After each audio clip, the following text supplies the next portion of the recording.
இப்ப இவர் சொன்ன ஜனாதிபதி சொன்ன இந்த வேர்டை வச்சுக்கிட்டு, இந்த வசனத்தை வச்சுக்கிட்டு, இந்த எதிர்த்தரப்பெல்லாம் சும்மா அந்த பாம்புக்கு மண்ணெண்ணெய் ஊத்துற மாதிரி புடை புடை புடை புடை புடை புடை புடை துடிச்சுக்கிட்டு போற வார பக்கமான ஜனாதிபதியை போட்டு அடி அடின்னு அடிக்கிறாங்க. ஏன் இப்ப ஜனாதிபதி சொல்லிட்டு வந்துட்டாரு, அவருக்கு என்ன, அவர் அமைதியா இப்ப இருக்காரு. ஆனா ஜனாதிபதி சொன்ன இந்த வார்த்தை இனவாதிகளுக்கு சும்மா அப்படி எதுலயோ முக்கி அடிச்ச மாதிரி ஒரு அடி. அத மாதிரி நாமல் ராஜபக்ச அவங்க கட்சி இன்னொன்னு சொல்லியிருக்காருன்னா எப்படின்னா, இந்த நாடு வந்து இன்னைக்கு இல்லையா 10-15 வருஷத்துக்கு முன்னுக்கே வேற லெவல் அபிவிருத்தி அடைய வேண்டிய நாடாம் இது. சரிதானே? அப்பா அப்பா நாட்டை கைப்பற்றாட்டி அப்படித்தான் விருத்தி அடைஞ்சிருக்கும். என்ன வாப்பா நீங்க ஐ லவ் யூ சொல்றாங்க, மூத்த சகோதரர் ஜெயவேவாங்கிறாங்க, அவரை கவனம் பார்த்துக்கங்கிறாங்க, சின்ன பிள்ளைகள் அனுரமாமாங்கிறது இப்படி போயிட்டு வந்தோட எதிர்த்தரப்புல எல்லாம் ஒரே பேர்னிங்.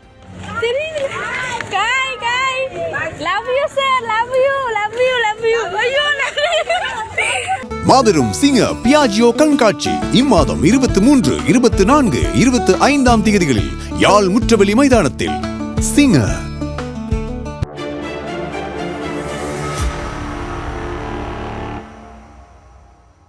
கோணமலை முத்தரசின் விவகாரம் எங்களுக்கு தெரியும் எவ்வளவு பெருசா சூடு பிடிச்சிச்சுன்னு. அதுக்கு பிறகு ரொம்ப நாளைக்கு அப்புறமா கசப்ப தேரர் அரெஸ்ட் பண்ணப்பட்டாரு, திருகோணமலை சிறைச்சாலையில வைக்கப்பட்டாரு. நிறைய பேர் போயிட்டு பார்த்துட்டு வந்தாங்க. அதுல பிரதானமானவர் தான் விமல் வீரவன்ச, பத்திரம் உள்ள சீலை தேரர், அப்புறம் திருகோணமலை அரிசி மலை பகுதியில தேரர், இவங்கெல்லாம் போயிட்டு பார்த்துட்டு வந்திருக்கும் போது பேக்ரவுண்ட்ல ஒருத்தர் இதெல்லாம் வேலை செஞ்சுக்கிட்டே இருந்தாரு. இன்னைக்கு அவரோட என்ட்ரி இருந்துச்சு. யாரு நான் வாரேன், அதுக்கு முதல் சொல்லியாகணும். கசப்ப தேரர் உட்பட 10 பேர் இன்னைக்கு நீதிமன்றத்துக்கு அழைச்சு வரப்பட்டதை அடுத்து வழக்கு விசாரணைகள் இடம்பெற்றது. காலையில ஒரு முடிவு எடுக்கப்பட்டது. அதாவது அந்த கரையோர அதிகார சபை அவங்களோட முடிவுல ஏதாவது மாற்றங்கள் கொண்டு வருவார்கள் ஆகின் இந்த 10 பேருக்கும் பிணை வழங்கலாம்னு. அதுக்கு பிறகு வாதங்கள் இடம்பெற்ற பிறகு பிற்பகல் 2:30 மணிக்கு பிறகு நடந்த விசாரணைகள் அடிப்படையில் குறித்த 10 பேர், அதாவது இந்த கசப்ப தேரர் பழங்குட கசப்ப தேரர் உட்பட 10 பேருக்கும் ஜனவரி 28ஆம் தேதி வரை தொடர்ந்து விளக்கமறையில் வைக்குமாறு நீதிமன்றம் உத்தரவு பிறப்பிச்சிருக்கு. அதை அடுத்து மீண்டும் டட்டா பாய் பாய் நாங்க போயிட்டு வரோம்னு சொல்லிட்டு கசப்ப தேர் உட்பட 10 பேரும் அதே நீல நிற பஸ்ல ஏறி திருகோணமலை சிறைச்சாலைக்கு போயிட்டாங்க. இத்தனை நாளா, அதாவது ஒளிந்திருந்து வேலை செஞ்ச பெரிய டான் இன்னைக்கு கிளம்புறாங்க. யாரு? சரத் வீரசேகர. இன்னைக்கு தான் ஐயாவு வந்து வாய்ஸ் கட்லாம் கொடுத்து இல்ல அவர் நாட்டுக்காக போராடுறாரு. என்ன போராட்டம் அப்பா இன்னைக்கு சொல்றாரு. இப்ப ஜனாதிபதி அனுரகுமார் திசாநாயக்க அன்னைக்கு யாழ்ப்பாணத்தில் வச்சு இப்படி ஒரு கதை சொன்னாரு. என்ன சொன்னார்னா, தைட்டு விகாரை வச்சுதான் அவர் சொல்றாரு. இந்த கதை எப்படின்னு சொன்னா, ஒரு சிலர் கொழும்புல இருந்து யாழ்ப்பாணம் நோக்கி இடையில இருக்க எல்லா விகாரைகளும், ஏன் ஸ்ரீமாபோதி உட்பட பெரிய பெரிய விகாரைகள் எல்லாம் தாண்டி யாழ்ப்பாணத்துல இருக்க ஒரு விகாரைக்கு மத வழிபாடுகள் சில் இருக்கிறதுக்கு வாராங்களாம் போயாவுக்கு. இதுல வந்து ஆன்மீக ரீதியான வழிபாடுவதற்காக இவங்க வரல, இனவாதத்தை பரப்புறதுக்கு, இனவாத ரீதியான பிரச்சனைகளை உருவாக்குறதுக்கு தான் இவங்க எல்லாம் வாராங்க அப்படின்னு ஜனாதிபதி யாழ்ப்பாணத்துல சிங்கள மொழியில சொல்லிட்டாரு. இப்ப இவர் சொன்ன ஜனாதிபதி சொன்ன இந்த வேர்டை வச்சுக்கிட்டு, இந்த வசனத்தை வச்சுக்கிட்டு, இந்த எதிர்த்தரப்பெல்லாம் சும்மா அந்த பாம்புக்கு மண்ணெண்ணெய் ஊத்துற மாதிரி புடை புடை புடை புடை புடை புடை புடை துடிச்சுக்கிட்டு போற வார பக்கமான ஜனாதிபதியை போட்டு அடி அடின்னு அடிக்கிறாங்க. ஏன் ஜனாதிபதி இனவாதத்தை தூண்டுகிறார், யாழ்ப்பாணம் சென்ற ஜனாதிபதி டயஸ்போராக்களுக்கு தேவையான மாதிரி கதைச்சிட்டு வந்திருக்கார் அப்படின்லாம் தொடர்ந்து அடி. அப்ப இப்ப ஜனாதிபதி சொல்லிட்டு வந்துட்டாரு, அவருக்கு என்ன, அவர் அமைதியா இப்ப இருக்காரு. ஆனா ஜனாதிபதி சொன்ன வார்த்தை இனவாதிகளுக்கு சும்மா அப்படி எதுலயோ முக்கி அடிச்ச மாதிரி ஒரு அடி. அடி. அதனால சரத் வீரசேகர் இன்னைக்கு ரொம்ப கோபமாவி திருகோணமலை அவர் இந்த முத்தரசிலை விவகாரத்துக்கு பின்னுக்கெல்லாம் யாரு இருக்குதுன்னு நான் இதற்கு முதல் ஏற்கனவே எத்தனையோ நிகழ்ச்சியில நாங்க பேசி இருக்கோம். யாரும் நம்புறாங்கல்ல, யாரும் அதை பத்தி பேசவும் மாட்டாங்க, வெளிப்பட சொல்ல மாட்டாங்க. நாங்க சொல்லியிருக்கோம். ஏன்னா கொழும்புல ஜனாதிபதி அலுவலகத்துக்கு இந்த இனவாத ரீதியான கடிதங்களை கொடுக்க போறது, முறைப்பாடுங்கிற பேர்ல போறது எல்லாமே இந்த சரத் வீரசேகரோட கோலையாமார் தான். அதே கோலையாமார் தான் இந்த திருகோணமலையில புத்தர் சிலை வைக்கிறதுக்கு அந்த கொண்ட வளர்த்தவர் எல்லாரும் சேர்ந்து போயிட்டு பிரச்சனைகளை உருவாக்குறதுக்குன்னே இந்த சரத் வீரசேகர கீழே ஒரு கூட்டம் இருக்கு. அந்த கூட்டம் தான் இன்னைக்கு அரெஸ்ட் ஆகி சிறைச்சாலைக்கு மீண்டும் போயிட்டு வரேன் டட்டா பாய் பாய் சொல்லிட்டு போயிருக்காங்க. 28ஆம் தேதி மீண்டும் விசாரணை எடுத்துக்கொள்ளப்படும். சோ இவங்களால இயக்குறது யாரு அப்படின்னு கேட்கிறவங்களுக்கு நல்ல பதில், சரத் வீரசேகர ஆத்மியா தான் அப்படிங்கிறது திட்ட தெளிவா தெரியுது. இன்னைக்கு அவர் கோபத்துல ஜனாதிபதி அனுரகுமார் திசாநாயக்க தமிழ் டயஸ்போராக்களுக்கு தேவையான மாதிரி செயற்பட்டுக்கிட்டு இருக்காரு. தமிழ் டயஸ்போராக்களுக்கு தேவையான ஆடிக்கிட்டு இருக்காரு. யாழ்ப்பாணத்துக்கு போயிட்டு இனவாத ரீதியான கருத்துக்களை ஜனாதிபதி பரப்பிக்கிட்டு இருக்காரு அப்படின்னு ரொம்ப ஆவேசமா சரத் வீரசேகர பேசி இருக்காரு. இப்ப அதை நாங்க பார்ப்போம். මේ තිරුකුණාමලේ නගරේ මේ බුදු පිළිමය ආරක්ෂා කරගන්න අපිට පුළුවන් වුණේ ප්‍රභාකරන්ගේ. ප්‍රභාකරන් එක්ක සටන් කළා තමයි අපි තිරුකුණාමල නගරේ බුදු පිළිමය ආරක්ෂා කළේ. வேற டில்சன் என்ன மாதிரி என்ன மாதிரி பாத்தீங்க தானே. அப்ப இப்ப இனவாத ரீதியான செயற்பாடுக்கு எல்லாமே இவரைத்தான் ஐயாவு தான் பின்னுக்கு இருக்காரு. சரத் நீங்க வீரசேகர இனவாதம் சொல்லாங்க. அவர் பௌத்தத்தை காப்பாத்துறாரு. பௌத்த மதம் பிரச்சனையில இருக்கு. உங்களுக்கு என்ன பிரச்சனை? அது சரி. ஜனாதிபதி அப்படி சொன்னது பௌத்தத்துக்கு எதிரானதா? புத்த சாசனத்தை எதிர்த்து தான் ஜனாதிபதி செயற்படுறாராம். ஜனாதிபதி அப்படி சொன்னது பௌத்தத்துக்கு எதிர் இல்ல. அந்த எம்பரோட நடந்தது இங்க மற்ற பிரச்சனையும் வந்துட்டேன். பத்தி எரியுது. ஐயோ ஜனாதிபதி நீங்க நடக்கிறன்னா கொஞ்சம் நீள கலிசன் போட்டு நடங்க. என்ன ஐயா இது? சாணக்கியம் சொல்லுது. சாணக்கியம் இன்னொன்னு சொல்றாரு. இப்ப ஜனாதிபதி ஜம்பரோட ஷோட்டோட போறதெல்லாம் இங்க எல்லாம் பெருசா பாக்குறாங்க, அதை புடிச்சு பெருசா பேசுறாங்க அப்படிங்கிறாரு. என்னது என்ன டில்சன் விளங்கல நீங்க சொன்னது? அதான் இப்ப ஜனாதிபதி இப்ப யாழ்ப்பாணத்துக்கு போயிட்டு ஷோட்டை போட்டுக்கிட்டு வாக்கிங் போறதெல்லாம் நம்மட ஆக்கள் பெருசா பேசுறாங்களாம். இதெல்லாம் பெருசா பேச வேண்டிய நம்ம ஆக்கள் ஆறு கதைக்கிறாங்க. அவர் தானே கண்டுபிடிச்சிட்டேன். இல்ல எனக்கு என்னென்றால் இது உண்மையில தமிழ் மக்களுக்கு ஒரு முக்கியமான செய்தியா மாறிக்கொண்டிருக்கான். ஷோட்ஸோட வாக்கிங் போறதெல்லாம் முக்கியமான தமிழ் மக்களுக்கு மகிழ்ச்சியை தரும் என்ற செய்தியா மாறிக்கொண்டிருக்கான். எனக்கு உடனே ஒரு ஞாபகம் வந்து இந்த அளவு பரவாயில்ல ஷோட்ஸோட போனது. இன்னும் ஒரு நாள் டிஷர்ட்டும் என்ன சொல்றேன் அந்த இந்த வேற கிட்டோட போனது. அந்த டைம்ல அனுரகுமாரை பற்றி நாங்க சாணக்கியம் சொல்றாரு இந்த டைம்ல ஓகே இப்படி போனதுண்டு. ஆனா அப்பாச்சி அன்றைக்கு அப்பாச்சி நினைக்கிறது உள்ள கடற்கரையா அல்லது பாசிக்குடா கடற்கரையா தெரியாது. அவரு ஷோட்ஸோட போக்குல அவரோடான் இருந்தது சாணைக்கு. அந்த போட்டோ இருக்கா?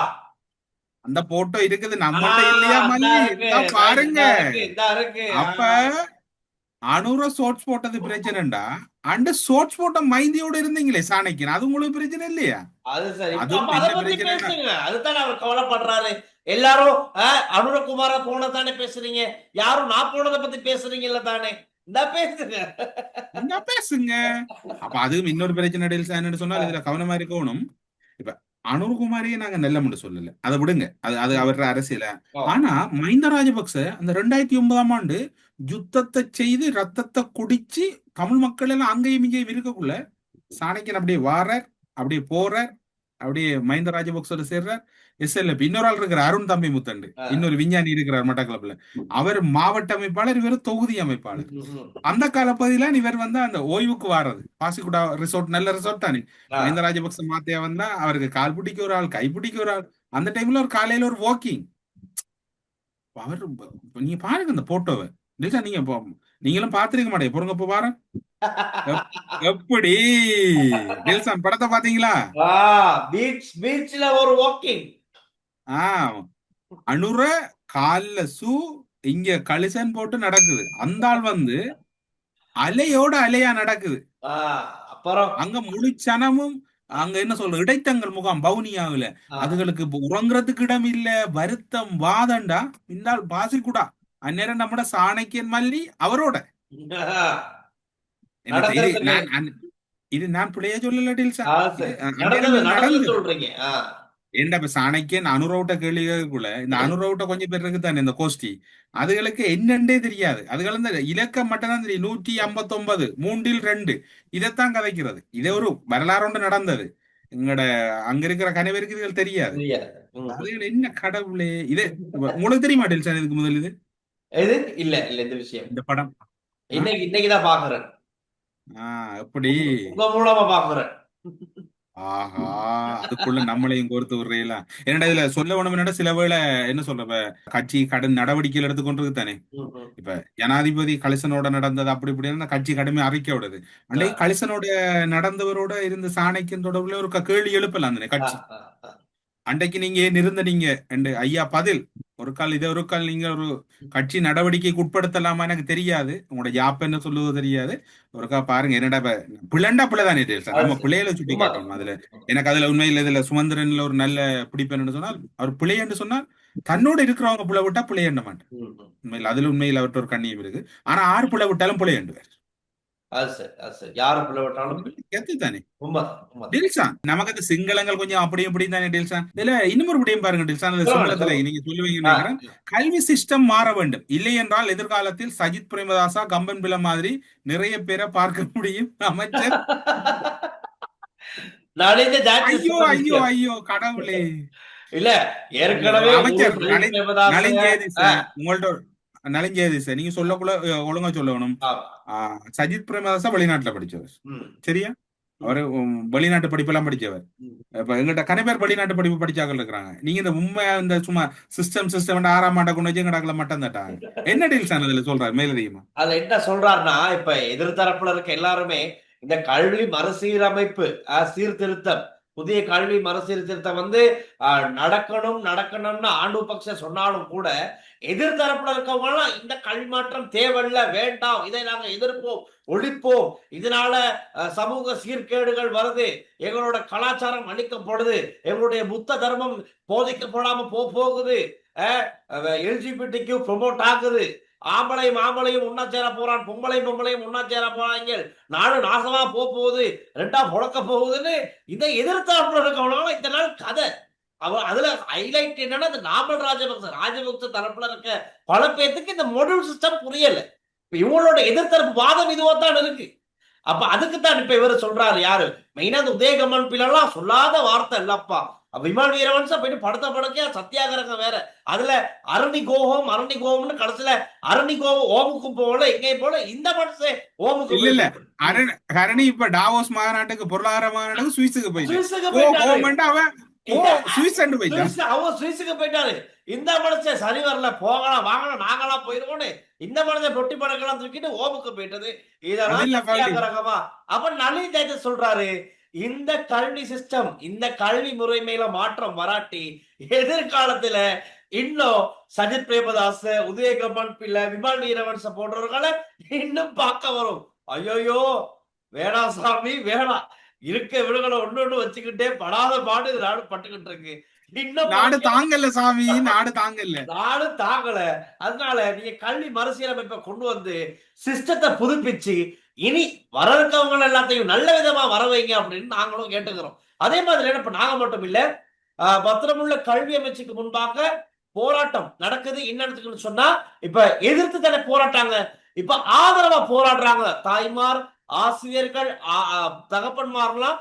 இந்த கல்வி சிஸ்டத்தை நீங்க பிளான் போட்ட மாதிரியே பண்ணுங்க. எதிர்த்தரப்புல கத்துக்கிட்டு போட்டோம், எங்களுக்கு கத்தவளை, எங்க பிள்ளைகளோட எதிர்காலம் எங்களுக்கு முக்கியம். அதனால நீங்க முன்வச்ச கால பின் வைக்காம உடனடியா இந்த சிஸ்டத்தை அமுல்படுத்துங்க. நீங்க பின்வாங்காதீங்க, முதுகெலும் பிள்ளையா அப்படின்னு பேரண்ட்ஸ் கேட்டுக்கிட்டு இருக்காங்க பத்திரமுள்ள கல்வி அமைச்சுக்கு முன்பாக. சோ அவங்களுக்கு தேவை நல்ல கல்வி மாற்றம். இந்த சிஸ்டம் சேஞ்ச் ஆகணும், எஜுகேஷன் சிஸ்டம் சேஞ்ச் ஆகணும். உடனடியா அரணி அமரசூரி அவர்களே உடனடியா சிஸ்டம் சேஞ்ச் பண்ணுங்க அப்படின்னு கத்திக்கிட்டு இருக்காங்க.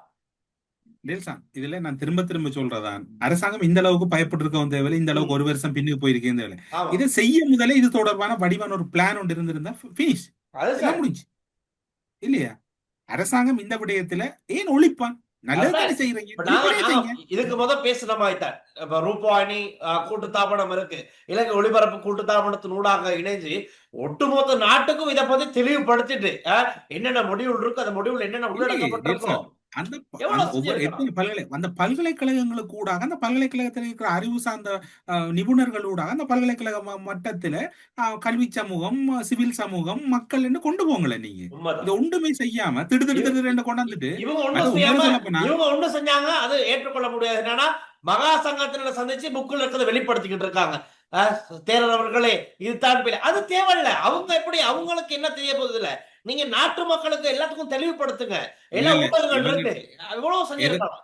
ம். எதிர்க்கட்சிகள் கதைச்ச உடனே இவங்க ஓடுற ஒரே இடம் அங்கதான். கண்டிக்கு அங்கதான் போய் இப்படி நிக்கிறது. மகா சங்க தேரர்கள் சந்திச்சு இவங்க வந்து இல்ல நல்ல விடயம். நீங்க தேரர்களை சந்திக்கணும், மகா சங்கத்தை சந்தி அது வேற பிரச்சனை. இன்னும் ஒரு விடயம் இருக்கு டேல்சான். அனுர யாழ்ப்பாணம் போனார். ஆனா அனுரோட கூட இன்னும் ஒரு ஆள் கைப்பற்றிட்டாரா. அனுரோட ஊருக்குள்ள எங்கட அபுத்தேகம நாங்களும் என்ன சம்பவம் அது உண்மை இல்லாத சம்பவம் வந்து அனுருக்கு எதிராக இப்படித்தான். திரண்ட கூட்டமா ஊர்ல ஊர்ல அத ஊருக்கு சொந்தக்காரர் ஊர்ல இல்ல. அவர் யாழ்ப்பாணம் போயிட்டாரு. நம்ம ஜனாதிபதி யாழ்ப்பாணம் போயிட்டாரு. சரி ஊரு வெளிச்சோடி கிடக்கு. நாங்க என்ட்ரிய குழுப்பா அப்படின்னு தண்டா தண்டா ஆக்களை வச்சுக்கிட்டு யாரும் பேசாம திசை குட்டி தான் காலையிலே அதிகாலையில போயிட்டு கொடி கம்பம் எல்லாம் நட்டு அது ஒரு பிரச்சனை. அங்க திசை குட்டி யாராச்சு? ஆமா தமுத்தேகம் புடிச்சிட்டு வந்தா இங்கெல்லாம் கொடி அடிக்கலாம். நாமல் ராஜபக்சரையே யாருந்த கொடியோ இந்த இடத்துல பேமெண்ட்ல ஆக்களுக்கு இடையூறா கொடிகள் அடிக்க முடியாதுன்னு சொல்லவும் இவங்களுக்கு சண்டை. அது எப்படி நீங்க கேட்பீங்க? நீங்க என்ன பொதுமக்களோட போலீஸா இல்லாட்டி என்ன ஜேவிபி என்பிபியோட போலீஸா அப்படின்னு கேட்டு திசைக்குட்டி சண்டை அதிகாலை 4-5 மணிக்கெல்லாம். அப்ப அதெல்லாம் தாண்டி எப்படியோ அவ்வளவு பெரிய ஆக்களை சேர்க்க முடியாட்டி இந்த பக்கத்து ஊர்ல இருக்க எல்லாரையும் பஸ் பிடிச்சு அழைச்சிட்டு வந்து ஒரு இடத்துல இறக்கி விட்டு எல்லாம் இங்க இருந்து போர்டை பிடிச்சிட்டு நடந்து வாங்க, அப்ப ஆக்கள் மாதிரி இருக்கும், நல்லா சனமா இருக்கும் அப்படின்னு ஆக்கள் இருக்கும் அப்படி நடந்து வாங்கன்னு சொல்லி எல்லாத்தையும் நடப்பாட்டி கூப்பிட்டு வந்து அப்பா போட்டாரு பாருங்க போடு. அன்றைக்கு சவால் விடுறார் நாமல் ராஜபக்ச. ஜனாதிபதி அவர்களே 88-89 போட்ட ஆட்டத்தை போடாதீங்க, அதுக்கு நாங்க இடம் கொடுக்க மாட்டோம். சொல்றது யாரு? மக்களோட வாக்குகளால பார்லிமெண்டத்துல வர முடியாத அந்த சர்டிபிகேட் பிரச்சனை என்ன மாதிரி போச்சு?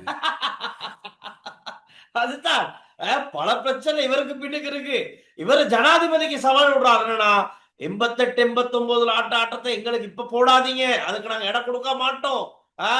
பார்லிமெண்டத்துக்கு நீ முதல்ல மக்களோட ஆதரவுல வரல, தேசிய பட்டியல் உள்ளுக்கு வந்துட்டு நீ எல்லாம் பேசுற பேச்சு இருக்கே, ஏண்டாப்பா கொஞ்சம் சிந்திச்சு பேசுங்கடாப்பா. நீ மக்களோட ஆதரவோட நல்ல வாக்குகளை பெற்று பார்லிமெண்ட் வந்திருந்தாலும் நீ சவால் விடுறதுல ஒரு தகுதி இருக்கு. தேர்தலையே தேசிய பட்டியல உள்ளுக்கு வந்துட்டு நோக்காம நோக்கும்ன்றது தான் அப்படி வந்து உட்கார்ந்து இருந்துகிட்டு இன்னைக்கு சவால் விடுறதுல என்ன அர்த்தம்? அத மாதிரி நாமல் ராஜபக்ச அவங்க கட்சி இன்னொன்னு சொல்லியிருக்காருன்னா எப்படின்னா இந்த நாடு வந்து இன்னைக்கு இல்லையா 10-15 வருஷத்துக்கு முன்னுக்கே வேற லெவல் அபிவிருத்தி அடைய வேண்டிய நாடாம் இது. நாமல் ராஜபக்ச சொல்லியிருக்காரு. சரிதானே? அப்பா நாட்டை கைப்பற்றாட்டி அப்படித்தான் விருத்தி அடைஞ்சிருக்கும். என்ன வாப்பா நீங்க அதுதானே. அது சரி, இது இன்னைக்கு இல்ல 10-15 வருஷத்துக்கு முன்னுக்கு அபிவிருத்தி அடைய வேண்டிய நாடு உண்மைதான். நாமல் நீங்க சொல்ற சரி. நாமல் உங்களோட அப்பா நாட்டுக்கு வராட்டி உங்க குடும்பம் கை வச்சிச்சு போச்சு. கோவிந்தா கோவிந்தா கோவிந்தா கோவிந்தா. அது சரி, கருத்தை நாங்க ஏத்துக்குவோம். நீங்க சொன்னது சரி. நீங்க சொன்னது சரி. உண்மையில உங்களோட அப்பா நாட்டை எடுத்திருக்காட்டி இந்த நாடு வேற லெவல்ல போயிருக்கு, மாற்றமே இல்ல. அந்த பின்னூட்டத்துல எல்லாரும் வந்து ஜனாதிபதி ஒருமையில சொல்றீங்க, நீங்க ஒருமையில சொல்லி கொண்டிருக்கிறீங்க, அதிமேதகு மாண்புமிகு அனுர்குமார் சொன்னவர் அதெல்லாம் சொல்லக்கூடாது அனுரவே சொல்லி இருக்கிற. அது மட்டும் இல்ல சகோதரர் மிஸ்டர் பிரசிடென்ட் சொல்லலாம். அதனால அனுரகுமார நீங்க நான் சொன்னதான் திரும்ப ஒரு நல்லா இருந்த ஒரு மனுஷன் சட்டத்தரணியை வந்து நாசமாக்கி விட்டுட்டீங்க. அது மாதிரி அனுரவை நாசமாக்கிறாங்க. இன்னும் ஒரு விடயம் தெரியுமா? மறைக்காதங்க மறைக்காதங்க. I love you Anura, I love you Anura. ஐயோ அனுரண்டைக்கு வந்து ஒரு ஆக்டர் லெவலுக்கு போயிட்டு. Love you sir, love you. ஐயோ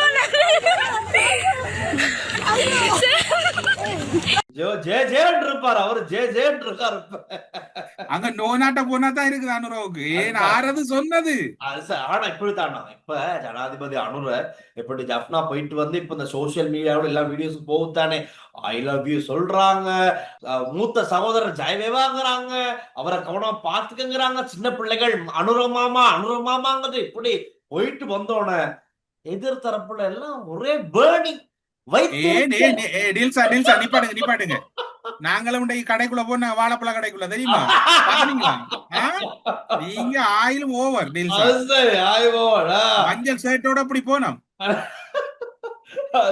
முடிச்சோமா இப்ப எல்லாம் குடிப்பீங்க தான், அப்புறம் தானே குடிக்க முடியாது உங்களை எல்லாத்தையும்.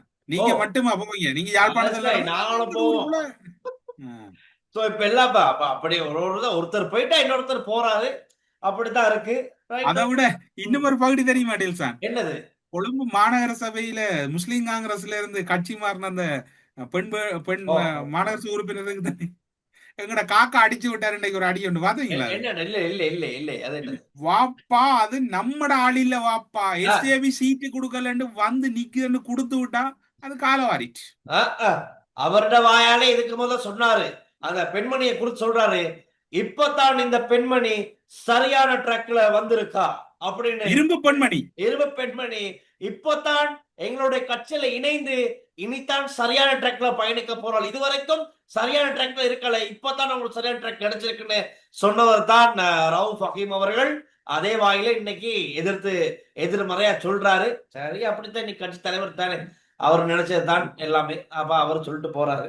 ஆனா அதே மாதிரிதான் ஜனாதிபதி அனுர சம்பந்தமா இப்ப அனுர மீட்டர் அப்படின்னு ஒண்ணு ஓடிக்கிட்டு இருக்கு. நாங்க இதுக்கு ஏற்கனவே பேசிக்கிட்டு இருக்கோம். அப்படின்னா ஜனாதிபதி அனுரகுமாரசனக்கு 2024 தேர்தலுக்கு வரதுக்கு முதலாக கொடுத்த வாக்குறுதிகளை நிறைவேற்றுவாரா இல்லையா அப்படின்னு ஒரு டீம் அப்படி கண்ணை திறந்து பார்த்துக்கிட்டு இருக்காங்க. அவங்க தான் வெரிட்டே ரிசர்ச் ஆய்வு. அப்ப அந்த ஆய்வின் படி அனுர மீட்டரின் படி இன்னைக்கு அளவுல ஜனாதிபதி அனுரகுமாரசனக்கு உட்பட இந்த அரசாங்கம் அவங்க கொடுத்த வாக்குறுதிகள் 30 பிரதான வாக்குறுதியை இவங்க எடுத்திருக்காங்க. அதோட 10 வாக்குறுதி இதுவரை நிறைவேற்றப்பட்டிருக்காம். இன்னும் 10 வாக்குறுதிகள், அதாவது அடுத்த 10 வாக்குறுதிகள் நவம்பர் மாதம் அளவுல நிறைவேற்றத்துக்கு தயாராகுவதாகவும் அதுல ஒண்ணு நிறைவேற்றப்படல. மத்தான் இந்த மாகாண சபை தேர்தல் அனுர சொல்லியிருந்தாராம், ஒரு வருஷத்துக்குள்ளேயே நாங்க மாகாண சபை தேர்தல் நடத்துவோம்னா, ஆனா அது நடத்த முடியாம போயிருக்கு. அதனால அது தவிர்த்து ஏனைய 10 வாக்குறுதிகள் உடனடியா நிறைவேற்றிருக்காங்க. 1.5 வருட காலப்பகுதிக்குள்ள ஏனைய 10ஐயும் அடுத்து நவம்பர் மாதத்துக்குள்ள நிறைவேற்றுவதற்கான ப்ராசஸ் ஆரம்பிச்சுட்டாங்கன்னா ப்ராசஸ் போய்கிட்டு இருக்காம். சோ அந்த 10 வாக்குறுதிகளும் நான் நினைக்கிறேன் நவம்பர் மாதத்துக்குள்ள நிறைவேற்றப்பட்டால் நிச்சயமா இந்த அரசாங்கத்துக்கு ஒரு சக்சஸ் தான். ஆனால் சக்சஸ் எல்லாமே மக்களும் சக்சஸ் ஆகணும். அதுதான் எங்களோட தேவை. மக்கள் சக்சஸ் ஆகாட்டி அங்க நீங்க என்னதான் சக்சஸ் ஆகியும் பேர் இல்லை. மக்கள் எழுந்து ரைட் நாங்க உற்சாகமா அந்த நாடு நடக்கிறோம், அப்படி தெம்போட நடக்கிற ஒரு நிலைமை வரணும். அது வந்தாதான் அரசாங்கம் கொடுத்த வாக்குறுதி நிறைவேற்றதும் சக்சஸ் ஆகும். சோ அனுர மீட்டர் ஓடிக்கிட்டு இருக்கு, மறந்துட வேணாம். அனுர மீட்டர் ஓடிக்கிட்டு தான் இருக்கு, பாத்துக்கிட்டு தான் இருக்காங்க. அந்த டீம் மட்டும் இல்ல, ஒட்டுமொத்த உலக நாடுகளே பாத்துக்கிட்டு இருக்கு. ஜனாதிபதி சரியா செய்வாரா, கொடுத்த வாக்குறுதியை நிறைவேற்றுவாரான்னு. ஓகே, அவ்வளவுதான். இந்த விஷயங்கள் தான் இன்னைக்கு முக்கியமா இருக்கு. நாளைக்கு 1-2 சம்பவம் இருக்குது. சம்பவங்களுக்கு நான் நினைக்கிறேன் இப்ப ஒரு முக்கியமான வாய்ஸ் கட் பார்க்கணும். நாங்க இன்னைக்கு நைட்டுக்கு தான் வரும். நம்மட பாம்புக்கு மண்ணெண்ணெய் ஊத்துனவர் சரத் வீரசேகர, ஏன்னா இப்ப அடுத்து 28ஆம் தேதி உள்ள போட்டாங்க. இப்ப இவருக்கு ரொம்ப எரிச்சலா இருக்கும், பேர்னிங், ஒரே வயிற்றெரிச்சல், அப்படி ஃபயர் எரியுதா இருக்கும். நாளைக்கு பண்ணுவானுங்க, எப்படியும் ட்ரை பண்ணுவாங்க ஏதாச்சும் குழப்பத்தை உண்டு பண்ண. மக்கள் அதுல அந்த சூழ்ச்சியில சிக்கப்பட்ட கூடாது, இனவாதத்தை தூண்டுற விதமா எதுவுமே நடக்கலாம். யாரும் மாட்டிக்காதீங்க, நீங்க சுயமா செஞ்சு செயற்படுங்க, நல்லதே நடக்கும். இவங்களுக்கான செயற்பாடுகள்ல அரசாங்கம் சட்டம் தன் கடமையை செய்யும். ரைட், ஓகே, அப்ப நாளைக்கு பேசலாம். பாய். See you.